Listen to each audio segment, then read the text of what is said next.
Chapter 20.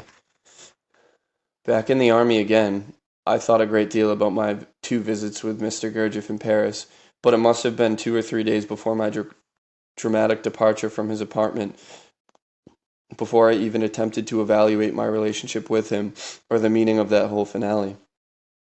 When I began to relive the farewell in my mind, I was forced to admit to myself that I had, at least momentarily, felt chosen, that in fact I still did.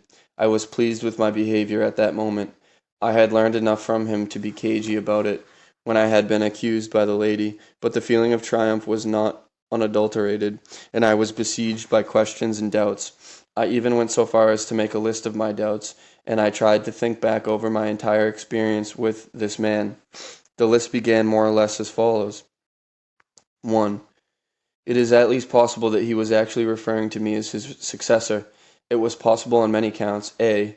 It was actually true. B. It was intended to expose my ego to myself. C. It was intended to produce various reactions in the other person's presence. Or D.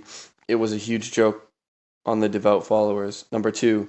What about my qualifications for the post? A. In all honesty, I was forced to acknowledge that, as far as I was aware, I did not honestly know in what his work consisted. How then could I carry it on? B. In what way, if any, was I different from the other members of his groups? Obviously, only that I had always felt like a lone wolf, and had never been able to participate wholeheartedly in the readings or other group activities. Number 3. Did I want to, assuming that I could, carry on his work, whatever it was? A. Yes, up to a point. Groups, dances, readings, no. But if there was some way in which I could cull, as it were, what had seemed valuable in him to me from what had seemed, if not valueless, at least incomprehensible, I would like to be able to pass it on in some way.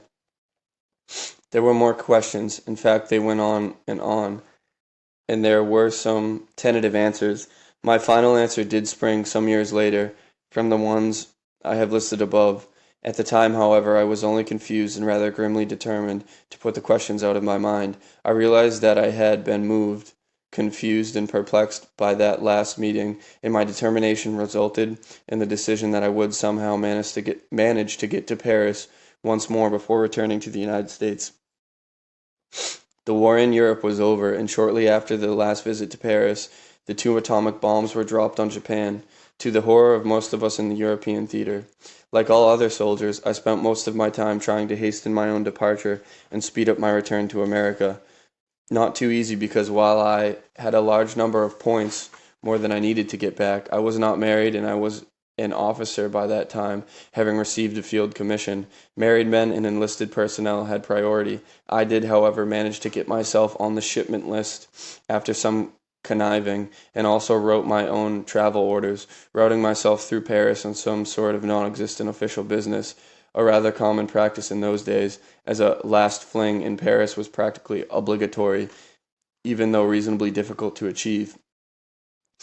As a result of all this, I did see Mr. Gurdjieff again, but it was completely unlike my previous visits. I found him alone at his apartment. He opened the door for me himself and was wearing a nightshirt, looking very sleepy.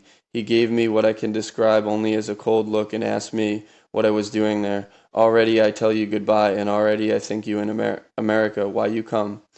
I was very hurt, and said that I was on my way to America, and that I had only come to say goodbye.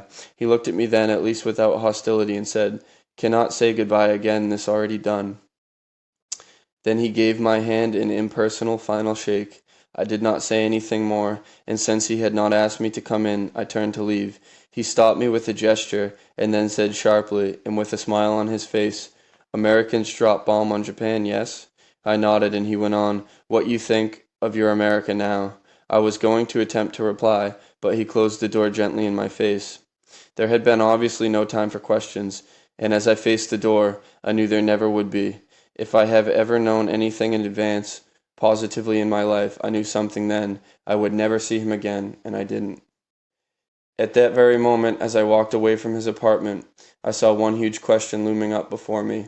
What did you get out of your association with Gurdjieff?